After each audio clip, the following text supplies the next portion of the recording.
Okay, to do this problem, first thing is to read it, as in all problems. Read it, understand it, make a sketch, and then apply the equations that are appropriate.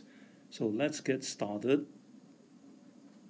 If you look at this, you're told that a soccer ball is kicked with an initial speed 10.2 meters per second, 25 degrees above the horizontal. So you make a sketch.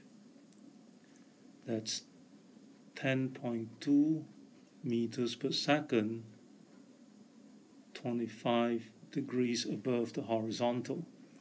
Now you have to find the magnitude and direction of its velocity A, 0.25 seconds, and B, 0.5 seconds after being kicked. And in all cases, when you project a ball like that, this is the path that it follows. It follows a curved parabola.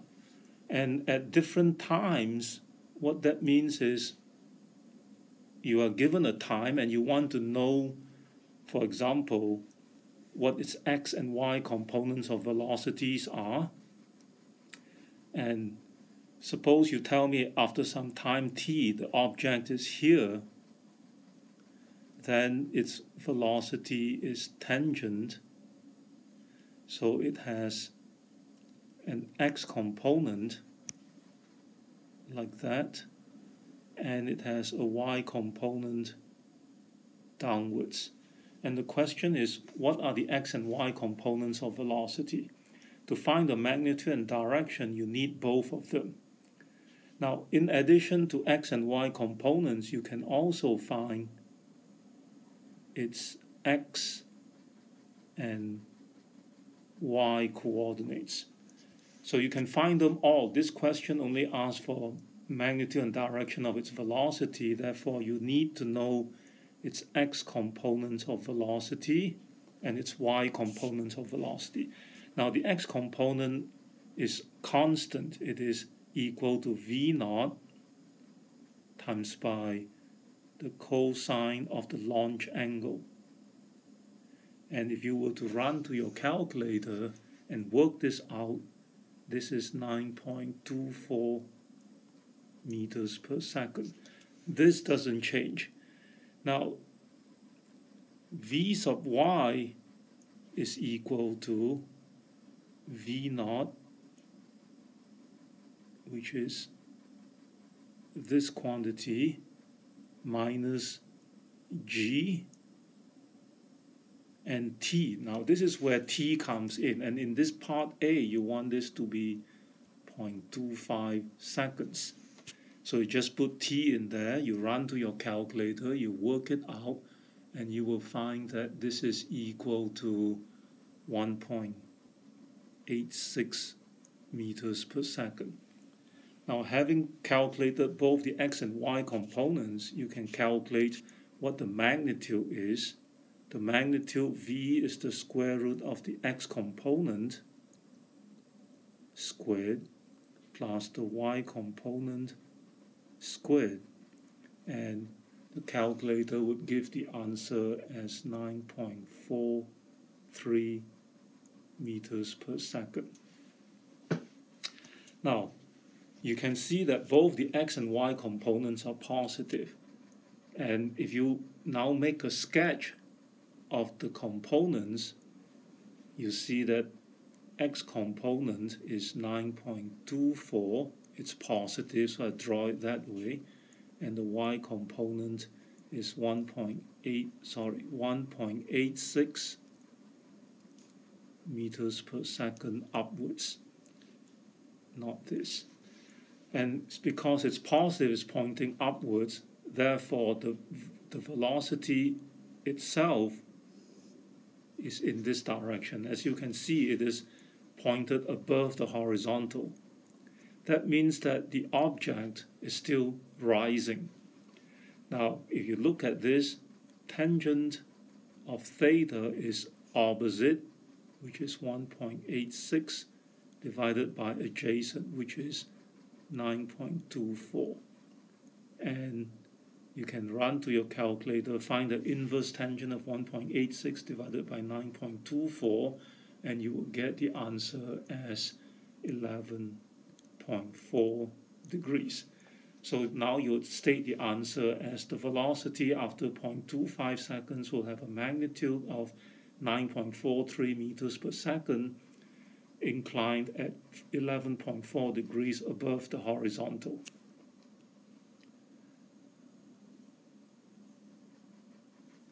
Now, if you look back and look at part B is exactly the same thing, except that now time is 0.5 seconds. Therefore, v sub x, which doesn't change, is the same as what it was before. It's 9.24 meters per second. You see that v sub y, which is v naught, and times by sine of the angle, minus g, which is 9.8, times by t, which is now 0.5. And if you run to your calculator and work it out, you'll find that this is minus 0.589 meters per second. So once again, you can calculate v, which is the square root of the x component squared and the y component squared, and this would work out to be equal to 9.26 meters per second. Now the sketch now is very different. You'll notice that the x component is still positive at 9.24, but now your y component is directed downwards. I only write down its value. The direction is really given as downwards, and therefore you see that now the velocity vector is pointing downwards. And working out, you find that theta is the inverse tangent of opposite over adjacent, and your calculator will give this angle as equal to 3.68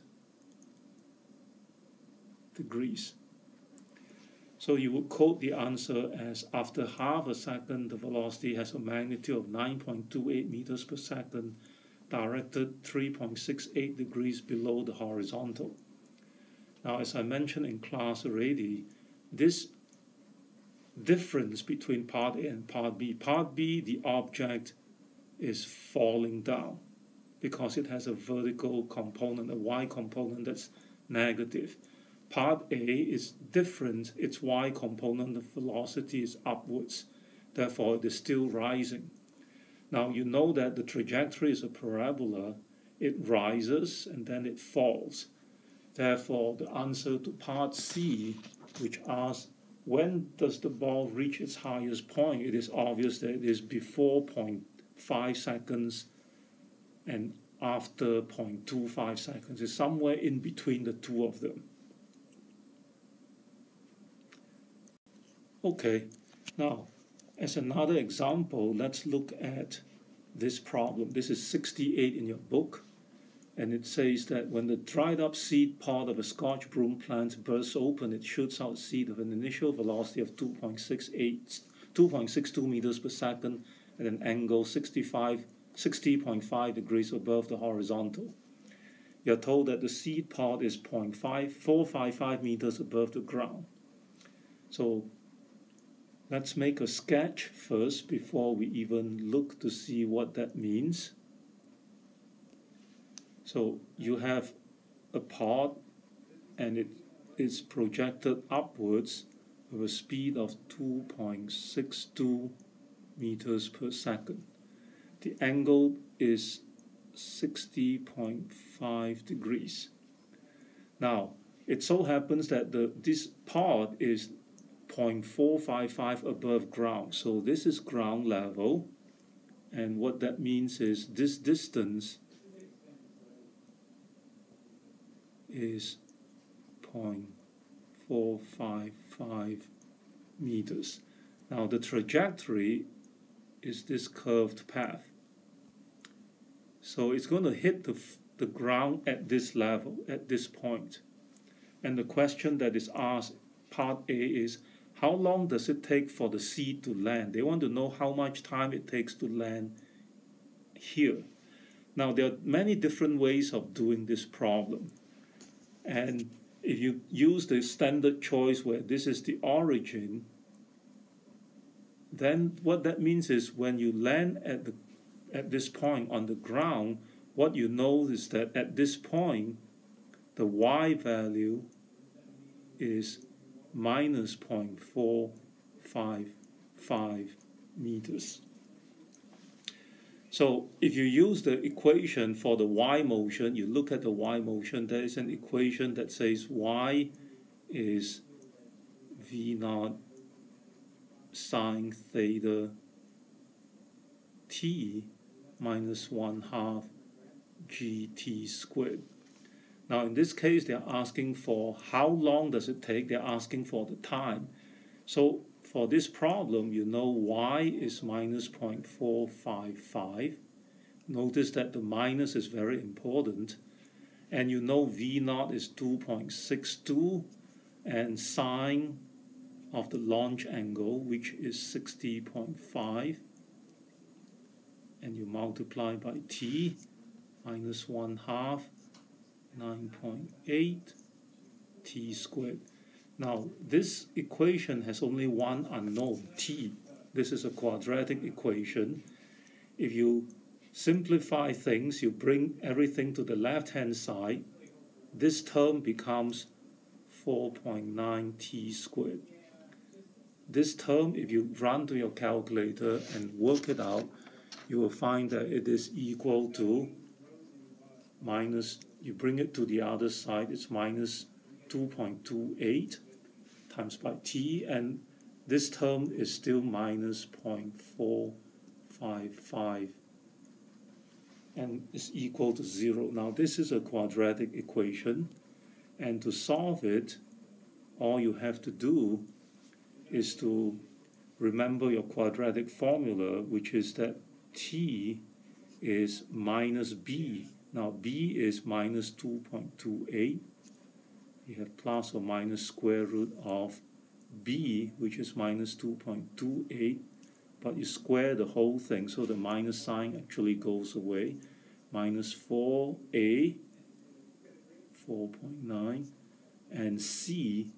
Now remember, c is minus 0.455. So if you were to do this, run to your calculator, work everything out, you will find that you have two answers.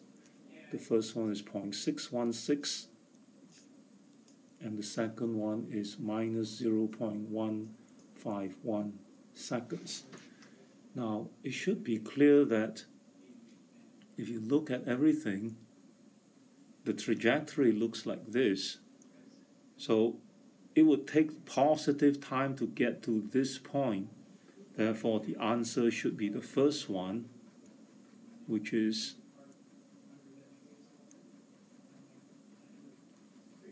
0.616 seconds.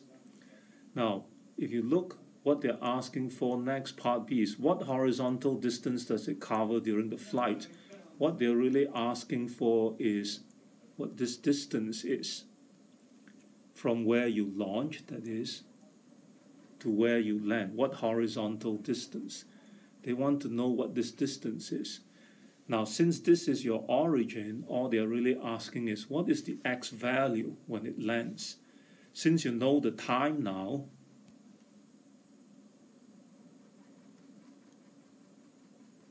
let's move everything up. If you want to know the x value, you use x motion is very simple. It's just v naught cosine theta times by t.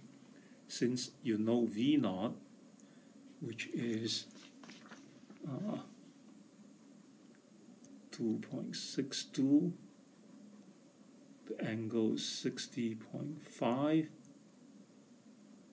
and you now know the time, 0.616. You run to your calculator, you work everything out, you will get the answer as equal to 0.795 meters. That's how far it lands. Now you contrast that to the second problem, which is very similar. The difference now is the same part, or same kind of a part, but now instead of shooting upwards, it now shoots in a direction that's 30 degrees below the horizontal. So here's another part. It is now launched this way. It's 30 degrees below the horizontal, but still you are same distance above the ground. Now the trajectory would look like this, and you would surmise that it would land a shorter distance away and it would take less time to land.